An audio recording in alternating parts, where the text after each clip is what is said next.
I'm Heidi Hutner, and this is Coffee with Hx2. And today we'll be speaking with Dan Fagin, an environmental journalist who is also a Pulitzer Prize winner for his fantastic book, Tom's River, and we'll be talking about that at length. So it's so great to have you on today, Dan. Thanks. Glad to be with you. So let's start with your book, Tom's River, and what led you to work on that? What's it about? What's the heart of the book for you? Since you're at Stony Brook, you may know that I was a reporter at Newsday for many, many years, and I wrote a lot about all sorts of environmental issues, but clearly the environmental issue that people on Long Island prioritize, the suite of environmental issues was environmental health, and they're especially interested in patterns of chronic disease, especially cancer, and possible relationships to environmental exposures. So I got very interested in epidemiology and toxicology, and I wrote a lot about breast cancer on Long Island, and I felt like there were a lot of missed opportunities to do good science here. I heard about this place on the Jersey Shore where a really good piece of science was being done, and I went down there for a day and wrote about it while I was still at Newsday, and met some of the key people, and I was just sort of blown away at the cast of characters and the history, and also, as I said, the quality of the epidemiology that was being done. And I told myself, well, if I ever get a chance to write a book, this would be a great book. And a few years later, when I left Newsday and went to NYU, I immediately thought of Tom's River as a great topic for a book. What did you ultimately conclude? Because I know you looked at just a massive amount of data. Yeah, well, it's like everything in science. When you look close up at it, there isn't sort of one epic takeaway. Science is complicated and nuanced, and there are a lot of different takeaways. One of them is that epidemiology, the study of cancer patterns over space and time, is not a waste of money, and it's not a waste of time. It's difficult, but we can learn a lot from studying these cancer patterns. And Tom's River is an example of that, and also in the book I explain many, many other examples throughout history, throughout the last few hundred years anyway, where we've learned a lot by looking at cancer patterns. So that's one lesson. Another lesson is that we can't assume that the public health infrastructure is going to look out for us as individuals. Nothing good happened in Tom's River until the people who were concerned raised sufficient hell and got the attention of public officials, and then those public officials got the attention of the health agencies. So, getting involved and fully engaged in what's happening in your community is another really important lesson. But the corollary to that is that just sort of protesting, without really understanding the issues and taking the time to immerse yourself in the science and understanding the limitations of the science, if you don't do that, your citizen activism is not going to be very productive. So there were lots of missed opportunities all around and lots of obligations on all sides. But once the residents of Tom's River sort of lived up to the obligations of what it means to be a citizen in a democracy, and once the public health agencies got serious about actually protecting public health, then good things started to happen in Tom's River. The shame of it is that, that took decades for that process to unfold. And I think the evidence is pretty clear that children died unnecessarily because of that delay. That's terrifying. And what did you learn? I followed a lot of you. I've gone back and read a lot of your work in Long Island. What did you determine about the breast cancer study in Long Island, and what is your sense about the connections between pollution and breast cancer and other cancers in Long Island? Well, I did follow this issue really closely for a long time, and I was very impressed by the passion and the activism of the local citizen groups on Long Island. I was not super impressed by the study, the sort of series of studies that unfolded as a result of their activism in the 1990s and in the early aughts. And the reason, I think, is that that study became very politicized. It was kind of a kitchen sink study where let's study this, so let's study that, and it was essentially the politicians, the activists via the politicians, wound up determining the parameters of that study, and as a result, we didn't really learn very much that was interesting, and we didn't really learn anything that was specific to Long Island. So my own sense of the data is that the picture is subtle. That yes, environmental factors. There's pretty good evidence that environmental factors are an important risk for breast cancer, especially premenopausal breast cancer. That those exposures, the big epidemiological studies and sort of the meta-analyses all suggest that a substantial but unknown percentage of breast cancer risk is attributable to environmental exposures. But there's no reason to think that Long Island is somehow unique in having environmentally induced breast cancer. Not at all. In fact, generally speaking, the breast cancer rates on Long Island are similar to those of other affluent suburbs around the country, places like the Boston suburbs and the San Francisco suburbs. We know that several of the important risk factors involve suburban women and affluent suburban women. And certainly Long Island has those, but so do lots of other places. So I have not seen any evidence that is convincing that there's something unique going on Long Island. I don't think so.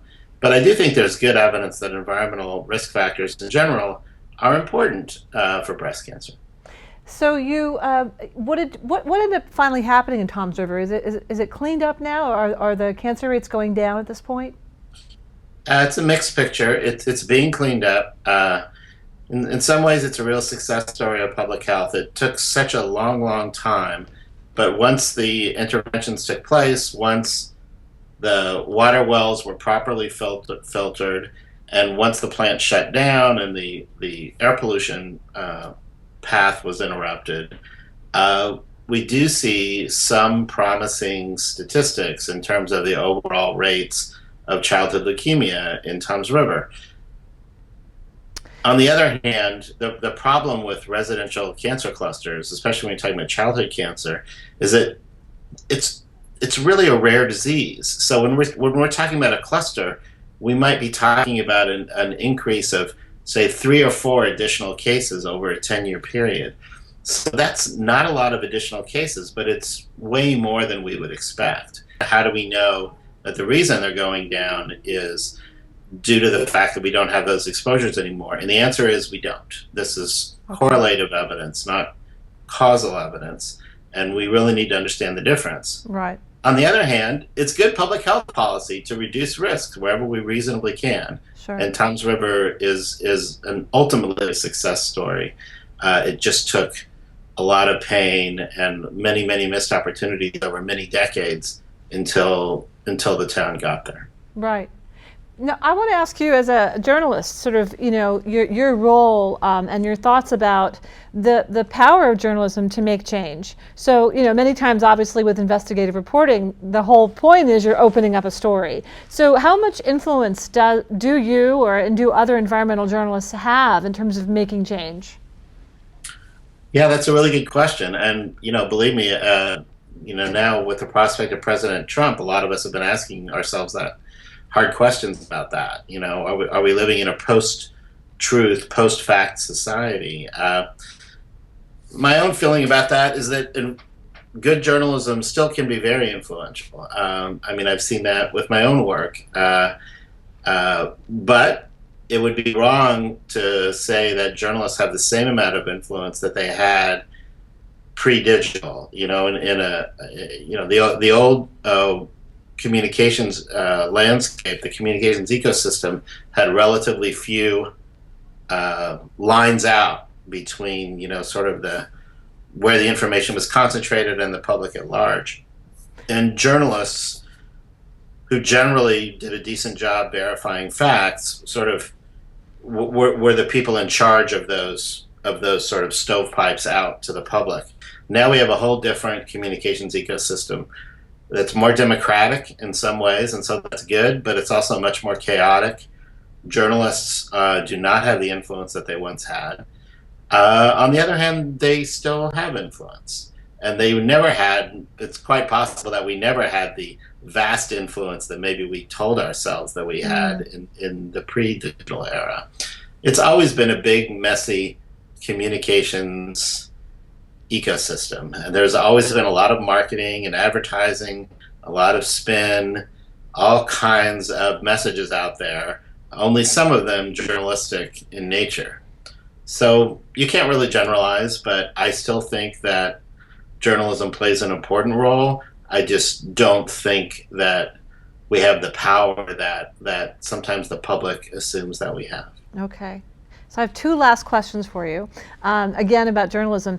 Are you concerned about the ability to speak the truth in a Trump climate? Yeah, of course I am. I do. It's been heartening to see that donations to nonprofit news sites and subscriptions to for-profit news have really soared after the election. I think there's a real hunger for verified, fair information that is credible and that can be counted on. So that's positive. On the negative side, I think that there's a significant amount of the public, there's always been a lot, but now maybe more than ever, that either they truly don't trust journalists, or they just don't care about the idea of verified information, and they would rather just see information that reinforces their pre-existing beliefs. And so now we have a president who pretty much endorses that view. This is a guy who just routinely lied. There's no other way to say it. He routinely said things that weren't true in the course of his campaign. It's not really about ideology. It's not not about being conservative or liberal. It's about, do you feel like you need to live in reality? And so there's some really disturbing things about Trump. On the other hand, I take maybe this is a vain hope, but I take some comfort in the fact that Trump is so non-ideological.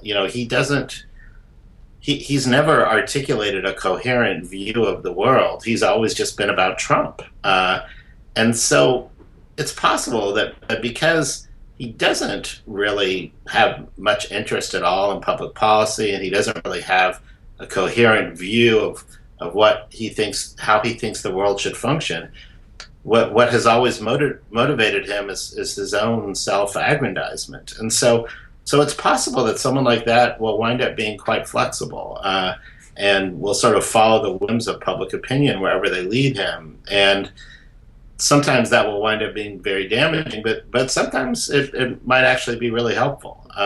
We've already seen that he doesn't.